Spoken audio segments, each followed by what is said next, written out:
وقعوا فيستيفال إيرتراويان بريطانيا بدمكت تخفيتو أتبنافقت صبز نبر عمتاو فيستيفال إيرتراويان بريطانيا 2026 حدا هزبي حدا باهلي حدا مننتاب تحت زبل مريح جرحو بوقعي تخفيتو أزن مننتن سمر حايلن إيرتراويان زن صبارق عبي بهلاو تنبل أبستفلالي كتماتات بريطانيا زنبر إيرتراويان فتوتي إيرتران ببزح بسترخولي تجميرو حبرتات بانديرا إيرتران قودناتات المدرخاتن ات فيستيفال ملئ وزركب كوينو بهلاو موسيقان حقوسن نتخباب بهوتا النغاغي حوو يركب ات فيستيفال صبغان هابتا منتن بهال إيرترا زاري نتفتاه سحازيو كبهلاو سعسعيت الموسيقان جميركا كسكاب طعم مقبي سنة طباب سبورت تاريكن فاشن زحاز عبي مرئتي كايدالو ازا قات امزي إيرتراوان مننتومن ننوح عمتاه زطري وتاريكا ورشان زبعلولون نعالم زلاليلون وسان مدرخ كوينالو كم تساند ات فيستيفال زقلت وازت بالكا فيستيفال لعلو خوينو نستفلالي ولدتات إيرتراوان بسده زت أساسر دلدليو منسيات إيرتراوان مسرو من مننتو من كتا أساسر لزخلو عبيت دما تمكرو من بهلو من زم حلال فلو نيحاد النت مدرخ مخانو تحبيرو فيستيفال إيرترا يوكي كلتشن 26 إيرتراوان بهاجر بريطانيا زمزقبو ومعوتاتن زلوم نطف محبر سباو تساتفون زرئلو أقات أميو أتي أبتو بوتا زرق زلو دمق منفسن إيرتراو مننت حادنتن كسكاب كنديت انع مخانون زمسكريو أمود دات فيستيفال نخلهم إيرتراوان بحبار نمخبار حادنتهم نمصنعن زعدم كوينو يوهانا فيستيفال إيرتراوان بريطانيا تخفيتو بزبل بره تسفا يغطلالو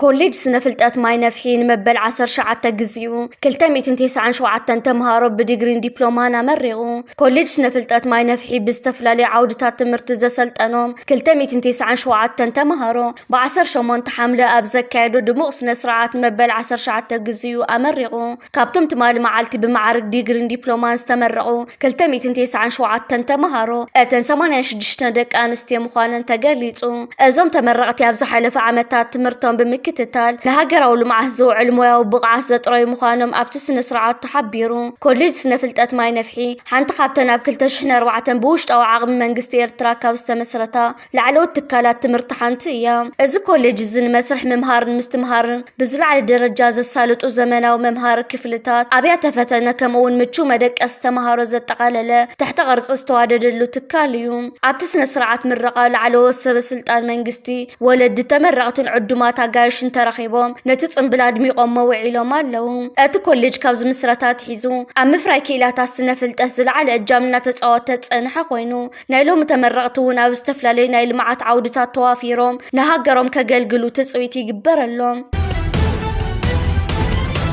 إذا خمزيلون كلو لأخ إيرترا بأمباسادر نجاس كاسا استمرحة أبتي براس لستخايد مبال 220 حدن وعلى بيت مخرو منيسترات هاجرات أفريقيا كاربيان باسبيكن ويدما OACPS نطف تساتفو جيرون أزو على زي أبتتكال زقات أما فاينانسا وحسرتاتن نمت أزو سد استراتيجيكا وسقمتتاتن استمعت أوليو أمباسادر نجاس كاسا أبتي زسمعو قال إيرترا قد أهقراو زمدناته زلوات أنع مرقز صدقيمو أرقاقيتو حدو دو بغطا وعقمو أبجزا رسون تزهانيتو ناي بوليس تاتوانا كخونا يخلني زبالة أمباسادر نجاسي OACPS مسحبرة إيروبا زقابرو زمدنا كحجاز نتقبل نواتينا مع شركنا خساقاقر انت خوينو أبالات هاقرات بغط أوا كحيلان أبركت أن كمال عن كم زلوانا تحساسيبون أتو على بتوسخا وقديات لو تكليما نقدن مس استراتيجيكا ومشارخ تزهل متحوارن سفيح ذات أكايد اللو تسات إيرترابز وعلى هاقرنا أبزواون أهقراون قديات زلوان طف دبلوماساو ترازن صوارقيو سرعت بلصقنا بلعلي إيرترا سودان قبطي ترير حقتات أوطي يركبالو از بلصقنا وطي وزر كبزلو ترر تحقتات بمنقد كفل إيميغريشن ناي تهاقرا بيليو زيقاتات ناي سلستين هاقراتنا إثيوبيا نمبصح أبزاات ولوان أب تهاقر مساعتو وزوها بزنبر فيزا مولو بمولو تسري زندويلون يركبالو أمسايو زيقاتات إيرترا قبطي سودان قدمنا إثيوبيا مبصحهم إي فيزا كحاتو اتزحاتو وإي فيزا والمنقست إثيوبيا خمزي يقبوليو حابريتا وطي زر كبزلو እዚ ድማ ስርዓት ብልጽግና ዝኽተሎ ዘሎ ሓደገኛ ባህርና ካይዳን እዩ። ሰለስቴን ሃገራት መንገዲ ኣየር ኢትዮጵያ ካብ ሰማያተን ምእጋድን ንዜጋታት ኢትዮጵያ ናብ ሃገራተን ኣብ ዝመጽሉ እዋን ተመሳሳሊ ስጉምትታት ግድን ክወስዳ ኣለወን። ስርዓት ብልጽግና ስካብ ከምዚ ዓይነት ዝተሓተ ደረጃታት ብምውራድ ምስ መንግስታትን ሃገራትን ንዝኣትዎ ጽልእን ቅርሕንትን ናብ ህዝቢ ውሪድዎ ይርከብ ኣሎ። ኢትዮጵያ ብልዕሊ ዜጋታት ኤርትራ ከምዚ ዓይነት ስጉምትታት ምግባር ካብ ትጅምር ዳርጋ ናብ 3 ዓመታት ተጸጋጊዑ ይርከብ ኣሎ። ክፍሊ ኢሚግሬሽን ኢትዮጵያን መንገዲ ኣየር ናይቲ ሃገርን ናይ ኤርትራውያን ዜጋታት ንብረት ኤርትራውያን ምክልባህ ድሕሪ ምብዝሑ መንግስቲ ኤርትራ ቆራጽን ተሪርን ስጉምቲ ብምውሳድ ንመንገዲ ኣየር ኢትዮጵያ ካብ ሰማያቱ ኣጊድዎ ነይሩ። እቲ ተሪፉ ዝርከብ ዘሎ ዝዓበየ ስጉምቲ እዘን 3 ሃገራት ብፍላይ ድማ ኤርትራን ሱዳንን ንመንገዲ ኣየር ኢትዮጵያ ግድን ካብ ሰማያተን ክእግዶ እየን። ስርዓት ብልጽግና ዝኽተሎ ዘሎ ከምዚ ዓይነት ሓደገኛ ኣካይዳ ተሪር ምላሽን መቕጻዕትን ስለ ዘድልዮም እዚ ከምዚ ኢሉ እንከሎ ስርዓት ብልጽግና ኢትዮጵያ ብስርናይ ነብሳ ኺኢላ ስርናይ ሰደት ትገብራላ ብምባል ንማሕበረሰብ ዓለምን ህዝቢ ኢትዮጵያን ክሕሱ ተራእዩ ነይሩ። 47 ቶን ስርናይን ከምኡ ድማ መሸላን ጻዕነት መርከብ ናይ ኣሜሪካ ካብ ኣሜሪካውያን ሓረስቶት ዝተዋፅአ ናብ ኢትዮጵያ የቕንዕ ከም ዘሎ ትማል ወፂ ዝርከብ ዘሎ ዜናታት ሓደ ካብቲ ኣገራሚ ምዕባለታት እዩ። ስርዓት ብልጽግና 47 ቶን ስርናይን መሸላን ካብ ኣሜሪካ ክቕበል እዩ። እዛ መርከብ ድሮ ካብ ኣሜሪካ ተበጊሳ ናብ ኢትዮጵያ ተቕንዕ ከም ዘላ ነቶም ኣብታ ሃገር ዝርከቡ ልዕሊ 21 ሚልዮን ህዝቢ ተጸበይቲ ህጹጽ ረድኤት እዚ ዝወሃብ ከምዚ ዓይነት ሓገዛት ካብ ሓረስቶት መንግስቲ ኣሜሪካ ዝተዋፅአ ልዑል ግደን ተራን ከም ዝህልዎ መንግስቲ ኣሜሪካን ሓረስቶት ናይቲ ሃገርን ተስፋታቶም ገሊጾም ይርከቡ። ኢትዮጵያ ብስርናይ ነብሳ ኺኢላ ናብ ካልኦት ኣህዛብ ዓለም ከምኡውን ሃገራት ዓለም ስርናይ ትሸይጣላ ዝተባሃለት ካብ ሓረስቶት መንግስቲ ኣሜሪካ ዝተዋፅአ ስርናይን መሸላን ኢዳ ዘርጊሓ ንምቕባል ኣብ ምሽብሻብ ትርከብ ኣላ። ሓሶታት ስርዓት ብልጽግናን ዕሸል መራሒ ናይቲ ሃገር ንግዳም ይወጽእ ኣሎ። ኣሜሪካን ፕሬዝደንት ናይቲ ሃገር ዶናልድ ትራምፕ ናብ ልዕሊ ኢትዮጵያን ዕሸል መራሒ ኢትዮጵያ ኣብይ ኣሕመድን ፍሉይ መርመራታት ክካየድ ትማል ጻውዒታት ኣቕሪቡ ይርከብ ኣሎ። ኣሜሪካ ነዚ ፍሉይ መርመራታት ክካየድ ጻውዒት ዘቕረበት ኣብ ኢትዮጵያ ፎሪ ዝበሃል ዝተፈላለየ ናይ ሶላር መሳርሒታት ናብ ኣሜሪካ ዝኣቱ እቲ ሶላር መሳርሒታት ኣቐዲሙ ኣብ ቻይናን ቪየትናምን ፈርዩ ናብ ኢትዮጵያ ከም ዝኣቱን ድሓር ድማ ብወገን ኢትዮጵያ ኣቢሉ ናብ ዕዳጋታት መንግስቲ ኣሜሪካ ከም ዝቐርብን ኣብ ኣሜሪካ ዝተፈላለዩ ትካላት ሶላር ዘፍሪ ድሕር ዘቕረቡ ክስታት እዩ። መንግስቲ ኣሜሪካ ብልዕሊ ኢትዮጵያን መራሒ ናይቲ ሃገርን ጥቡቕ ዝኾነ መርመራታት ክካየድ ትማል ውሳነታት ኣሕሊፉ ዝርከብ ዘሎ። ከም ዝፍለጥ ኣሜሪካ ብልዕሊ ዝተፈላለየ ሃገራት ዓለም ቁጠባዊ ጽዕንቶን ከምኡውን ናይ ቀረጽ ወሰኺ ብምግባር ኣብ ኩናት ናይ ቁጠባ ካብ ተኣቱ ዳርጋ ናብ 2 ዓመታት ተጸጋጊዑ ይርከብ ኣሎ። ብፍላይ ኣብ መንጎ ኣሜሪካን ቻይናን ዘሎ ቁጠባዊ ምስሓብ ናብ ግዳም ወፂኡ እዚ ድማ ንኣሜሪካውያን ኣቆጢዑ ኢትዮጵያ ኣብ ቻይናን ቪየትናምን ዘፍረየቶ ኣቑሑት ናብ ኢትዮጵያ ተመሊሱ ካብ ኢትዮጵያ ድማ ናብ ዕዳጋታት ኣሜሪካ ይኣቱ ከም ዘሎ እዚ ድማ ኢትዮጵያ ምስ ቪየትናምን ቻይናን ብምትሕብባር ኣብ ዕዳጋታት መንግስቲ ኣሜሪካን ህዝቢ ኣሜሪካን ጽልዋ ንምፍጣር ትንቀሳቐሳላ ዝብል ክስታት እዩ ነዚ ሃገር ቀሪቡላ ዝርከብ ዘሎ። ዕሸል መራሒ ኢትዮጵያ ኣብይ ኣሕመድን መንግስቲ ኢትዮጵያን እዚ ጉዳይ ሓቅነቱ እንተተረጋጊጹ ካብ መንግስቲ ኣሜሪካ ተሪር መቕጻዕቲ ክጽበዮም እዩ። እቲ ካብ ማሕተም ታሪክ ተደርቢ ዝተረፈ ኢትዮጵያዊ ፖለቲከኛ ገብሩ ኣስራት ሕጁን ካብቲ ዝለመዶ ናይ ጽልእን ሕስድናን መንገዲ ክወጽእ ኣይተራእየን። መበገስ ፖለቲካዊ ኣተሓሳስባ ገብሩ ካብ ዓሚቕ ፍልጠትን ስትራቴጂካዊ ንቕሓትን ዘይኮነስ ብኣንጻሩ ካብ ውሱን ዓቕሚ ሕስድናን ብርቱዕ ርእሰ ምትሓትን ዝነቐለ እዩ። ገብሩ ኣስራት ስም ኤርትራን ፕሬዝደንት ኢሳያስ ኣፈወርቅን ብምልዓል ጥራይ ዓብዪ ፖለቲካዊ ስራሕ ዝዓመመ ኮይኑ ይስምዖ። እዚ ሰብ እዚ ንኤርትራውያን ብናይ ትዕቢት ዓይኒ ክጥምት ወይ ከም ዘየለዎ ቀፂሩ ክዛነ እኳ እንተደለየ ውሽጣዊ ሕሊንኡ ግን ብናይ ኤርትራውያን ጽንዓትን ብልጫን ወትሩ ይሳቐ ከም ዘሎ ዘረብኡ የቃልዖም። ከምቲ ፕሬዝደንት ኢሳያስ ኣፈወርቂ ብልክዕ ዝገለጾ ዓቕሞም ፈጺሞም ኣይፈልጥን እዮም ዝሓስብዎን ዘብልዎን ፈንጠዝያ እዩ። እዚ ሓቂ እዚ ኣብ ልዕሊ ገብሩ ኣስራትን መሰልቱን ልክዕ ተሰፊዩ ዝተሰርሐ እዩ። ካብ ክውንነት ዝረሓቐ ሕልሚ እናሓለሙ ኣብ ባይታ ግን ዝጭበጥ ስራሕ ዘይብሎም ባዶታት ምዃኖም ዘምስክር እዩ። ገብሩ ኣስራት ከምቲ ጠፋሽ ደበና እዩ። ጠፋሽ ደበና ብኩሉ መኣዝናት ክነጉድን ክገማጠልን ይውዕል እምበር ንጣብራሕ ዘይብሉ ዝዘን ማይ ዘየፍሪ ባዶ ጭራ እዩ። ንሱም ብፖለቲካዊ መድረኽ ክጭድርን ክምድርን ተውዓለ ንህዝቢ ይኹን ንሃገር ዘምጽኦ ረብሓ የለን። ኣብ መወዳእታ እዚ ካብ ርእሰ ምትሓስ ዝብገስ ናይ ሕስድና ፖለቲካ ንገብሩ ኣስራት ናብ ዝገደደ ውድቀት እምበር ናብ ዓወታ የምርሖን ታሪክ ንኹሉ ከከም ግብሩ ክፈርዶ እዩ። ኩናት ኣብ ክልል ኣምሓራ ቀፂሉ ይርከብ ኣሎ። ብመሐመድ ተሰማ ዝምራሕ ሰራዊት ትማሊ ኣብ ክልል ኣምሓራ ሓድሽ ወፍርን ዘመተታትን ጀሚር ኣሎ። እዚ ትማሊ ዝተኻየደ ወፍርን ዘመተታትን ኣብ ክልል ኣምሓራ ስርዓት ብልጽግና ዓበይቲ ስዕረታት ይስከም ከም ዘሎ ወግዓውያን መራኸቢታት ናይ ፋኖ ጸብጻባት ይዘርግሓ ኣለዋ። እቲ ዓብዪ ኮይኑ ዝርከብ ዘሎ ዜና ግን 296 ሰራዊት ፌደራል መንግስቲ ኢትዮጵያ ካብ ቦታ ናብ ቦታ ዝንቀሳቐሱ ዝነበሩ ካብተን መካይን ብሙራድ ደሃዮም ጠፊኦምን ተሰዊሮምን ይርከቡ። እዞም ሰራዊት ብረቶምን ኣጽዋሮምን ኣብ መካይን ብምግዳፍ ነናብ ዝጠዓሞም ቦታታት ተበታቲኖም ይርከቡ።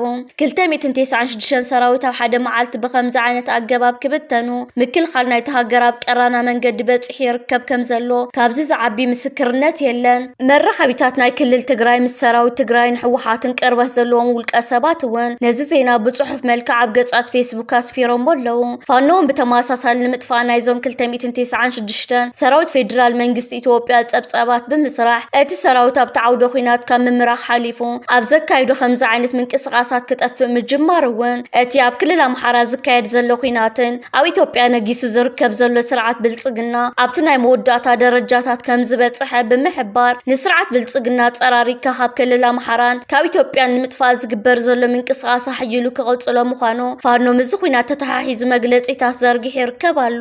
ብልጽግና ንኽልተ ሰሙናት ኢሉ ዝኣተወ ኩናት ክልል ኣምሓራ መዋጽኦ ሲኢንሉ ይርከብ። ክስካብ ሰራዊት ካብ መካይን ዘሊሉ ኣብ ምብታን በፂሑ ኣሎ። ኣብ ከተማ መቐለ ዘበት ንብሔራዊ ብርሰት ብዝብል መሪሕ ሓሳብ ዓብይ መድረኽ ተኻይዱ። ዘበት ንብሔራዊ ብርሰት ብዝብል መሪሕ ሓሳብ ኣብ ከተማ መቐለ ዝተዳለወ ዓብይ ህዝባዊ መድረኽ ኣቦ ወንበር ሕወሓትን ፕሬዝደንት ክልል ትግራይን ዶክተር ደብረጽዮን ገብረሚካኤል ኣብ ዝተረኸብሉ ተኻይዱ። እዚ መድረኽ እዚ ህዝቢ ትግራይ ዘጋጥሞ ናይ ኩሉ መዳይ ብርሰት ንምክልኻልን ንምምካስ ዝኽእል ሓበራዊ ምርድዳእ ንምፍጣርን ዝዓለመ እዩ። ኣብቲ መድረኽ ዝተረኸቡ ዶክተር ደብረጽዮን ገብረሚካኤል ትግራይ ካብ ዘጋጠመ ሓደጋ ንምውፃእ ዘይተሓለለ ቃልሲ ከም ድሊ ኣገንዚቦም እቲ መድረኽ ዘበት ንብሔራዊ ብርሰት ዝብል መሪሕ ቃል ዝሓዘ ኮይኑ ህዝቢ ትግራይ መንነቱን ህላውን ንምዕቃብ ክገብሮ ዝጸንሐን ዝቕጽሎን ቃልሲ ዘንጸባርቕ እዩ። ፕሬዝደንት ዶክተር ደብረጽዮን ኣብቲ መድረኽ ተረኺቦም ኣብ ዝሃብዎ ርእይቶ ሕወሓት ከም ውድብን ህዝቢ ትግራይ ከም ህዝብነት ኣጋጢሙ ዘሎ ፈተናታት ሰጊሮም ንሰላምን ልምዓትን ብሓባር ደው ክብሉ ከም ዝግባእ ተሓሳሲቦም እቲ መድረኽ ኣብ ውሽጢ ሕወሓት ይኹን ኣብ መንጎ ዝተፈላለዩ ክፍልታት ሕብረተሰብ ትግራይ ዘሎ ምርድዳእ ንምሕያልን ንዝኾነ ይኹን ህላወ ትግራይ ሓደጋ ዘውድቕ ምንቅስቓስ ንምምካትን ዝዓለመ ምዃኑ ተገሊጹ። እዚ መድረኽ እዚ ኣብ ከተማ መቐለ ዝካየድ ዘሎ ኣብ ትኽልል ፖለቲካዊ ምንቅስቓሳት ኣብ ዝሓየለሉን ህዝቢ ንመጻኢ ዕድሉ ብንቕሓት ይዝተየሉ ኣብ ዘሎ እዋን ምዃኑ ተፈሊጡ ኣሎ። ብዛዕባ ፖሊሲ ፕሬዝደንት ትራምፕ ኣብ ቀይሕ ባሕርን ጸጥታን ምርጋእን እቲ ዞባ ካብ ዋይት ሃውስ ዝወፅእ ሓበሬታ ከም ዘመልክቶ ፕሬዝደንት ዶናልድ ትራምፕ ኣብ ቀይሕ ባሕር ዘሎ ፖሊሲ ስጋኣታት ብምእላይ ጸጥታን ድሕነትን ንግዳዊ መስመራት እቲ ባሕር ንምሕላው ዝዓለመ እዩ። እዚ ፖሊሲ እዚ ንግዳዊ መራኸቢ ብሰላም ክንቀሳቐሳን ኣብቲ ዞባ ዘተኣማምን ምርጋእ ክሰፍንን ሰፊሕ ወታደራዊ ምንቅስቓስን ክትትልን ዘጠቓልል ምዃኑ ተገሊጹ። ቀይሕ ባሕር ንኣፍሪቃ፣ ኤስያን ኤሮፓን ዘራኽብ ኣገዳሲ ስትራቴጂካዊ መስመር ብምዃኑ መቆጻጸሪ እዚ ባሕሪ ንዓለም ለኻዊ ንግድን ጸጥታን ወሳኒ ተራ ከም ዘለዎ እቲ ጸብጻብ የረድእ። ምምሕዳር ትራምፕ ኣብ ቀይሕ ባሕሪ ዝረአ ናይ ኢራን ጽልዋ ንምድራት ከምኡውን ኣብ ልዕሊ ተጻብኣቲ ሓይልታት መጥቃዕቲ ብምውሳድ ድሕነት መራኽቢ ኣሜሪካን መሻርክታን ንምሕላው ቆራጽነት ከም ዘለዎ ተሓቢሩ።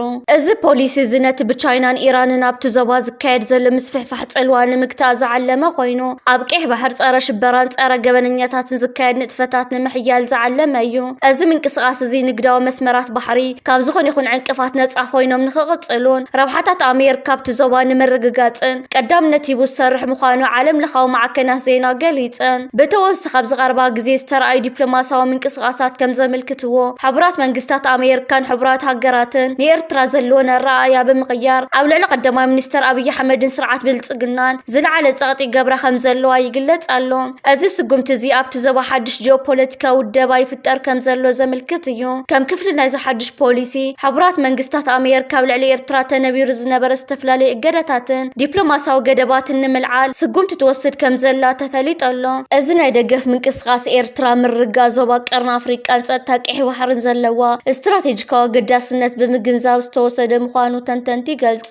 ብኣንጻር እዚ ኣሜሪካን ሕቡራት ሃገራትን ኣብ ልዕሊ ስርዓት ብልጽግና ዝገብርኦ ዘለዋ ጸቕጢ እናሓየለ ይመጽእ ኣሎ። እዚ ጸቕጢ እዚ ብሰንኪ ኣብ ኢትዮጵያ ዘሎ ውሽጣዊ ዘይምርጋእን ስርዓት ብልጽግና ዝኽተሎ ዘሎ ፖሊሲ መንግስታት ንዝመጸ ኮይኑ ንኤርትራ ከም ቀንዲ መሻርክቲ ጸጥታቱ ዘዋ ብምርኣይ ንኢትዮጵያ ድማ ካብቲ ዓለም ለኻዊ ደገፍ ንምግላል ዝዓለመ ይመስል። እዚ ሕቡራት መንግስታት ኣሜሪካ ኣብ ልዕሊ ኤርትራ ተርእዮ ዘላ ሓድሽ ናይ ደገፍ መንፈስ እቲ ንዓመታት ተነቢሩ ዝነበረ እገዳ ንምልዓል ዝካየድ ዘሎ ጻዕርን ኣብ መንጎ ኤርትራን ምዕራባውያን ሃገራትን ሓድሽ ናይ ዝምድና ምዕራፍ ከም ዝተኸፈተ ዘርኢ እዩ። እዚ ለውጢ እዚ ኣብ ቀይሕ ባሕርን ቀርኒ ኣፍሪቃን ንዘሎ ፖለቲካዊ ሚዛን ብዓብዩ ክቕይሮ ከም ዝኽእል ትጽቢት ይግበር። ነዚ ተግባራዊ ንምግባር ድማ መንግስታት ኤርትራን ኣሜሪካን ኣብ ግብፂ ክራኸቡ ተወጢኑ ከም ዘሎ ተገሊጹ።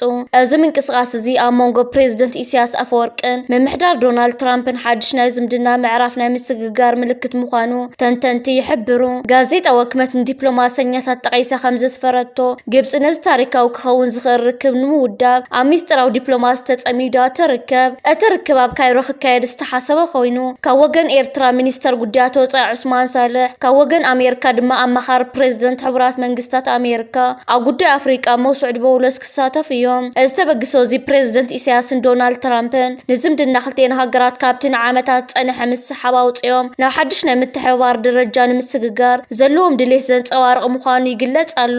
ግብፂ ድማ ነዚ ዝምድና ንምምሕያሽ ብጽኑዕ ክትሰርሓሉ ዝደፋፍኣ ዘሎ ዓብዪ ምኽንያት እቲ ኣብ ወደብ ዓሰብ ክትገብሮ ዝሓሰበት ናይ ቢልዮናት ዶላር ወፍሪ እዩ።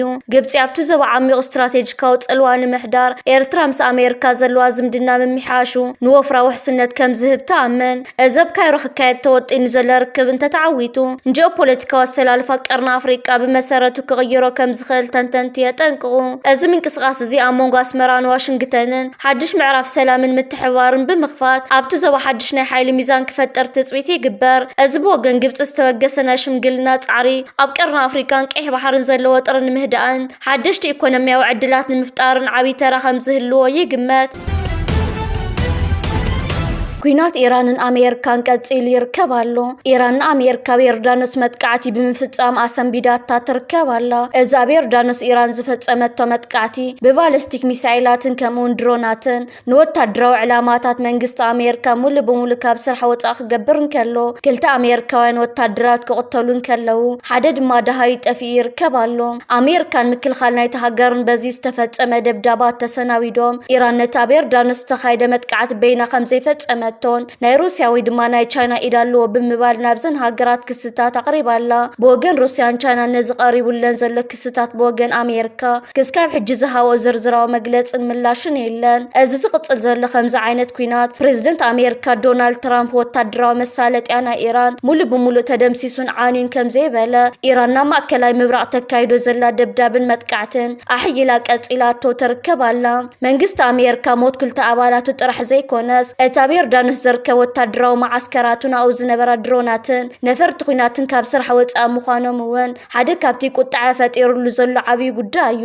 ኣሜሪካ ምስ ኢራን ኩናት ምስ ጀመረት ቻይና ሓገዛት ተበርክታላ ብምባል ኣብ ልዕሊ ቻይና ስጉምትታት ቀረፅን ካልእ ምስ ቁጠባ ዝተተሓዘ ጉዳያትን ጸቕጥታት ክተካይድ ተረኣያ ነይራ። ሕጂ ድማ ናብቲ ጉዳይ ተመሊሳ ናብ ሩስያን ቻይናን እዚ ኩናት ምስ ጻዕጻዓን እዚ ኩናት ምስ ተረራን ክስታት ተቕርብ ኣላ። መንግስቲ ኢራን ነተን ኣብ ማእከላይ ምብራቕ ናይ መንግስቲ ኣሜሪካ ወታደራዊ ማዓስከራት ዘእንግዳ ሃገራት ሕጂውን ዕላማታት ገይሩ ክቕጽል ምዃኑ ትማሊ መጠንቀቕታ ሂቡ ይርከብ። እዚ ከምዚ ኢሉ እንከሎ ኣብ ሃገረ ወሽመጥ ዓረብ ዘሰንብድ መጥቃዕቲ ተፈጺሙ ትኪ ብምትካኽ ንሰማይ ሸፊንዎ ኣሎ። ኣብ ዝባና ኣብ ትርከብ ሓንቲ ምዕብልቲ ሃገረ ወሽመጥ ዓረብ ኣዝዩ ዘሰንብድን ብዘይተገመተ ኣካይዳ መጥቃዕቲ ሚሳኤል ተፈጺሙላ። ሲዒቡ ብዝተፈጠረ ዓበይቲ ነትጉታት ኣብዚ ሕጂ እዋን ኣብ ልዕልታ ከተማ ብርቱዕ ትኪ ናብ ሰማይ ይዓርግ ኣሎ። እዚ መጥቃዕቲ ህላወት ሃገር ዝውስኑ ቀንዲ ትሕታዊ ቅርጽታት ጸዓትን ማይን ብቐጥታ ዘዕነወ ክኸውን እንከሎ መንግስቲ ነቲ ህዝቢ ህጹጽ መምርሒ ኣጠቓቕማ ከውፅእ ተገዲዱ ኣሎ።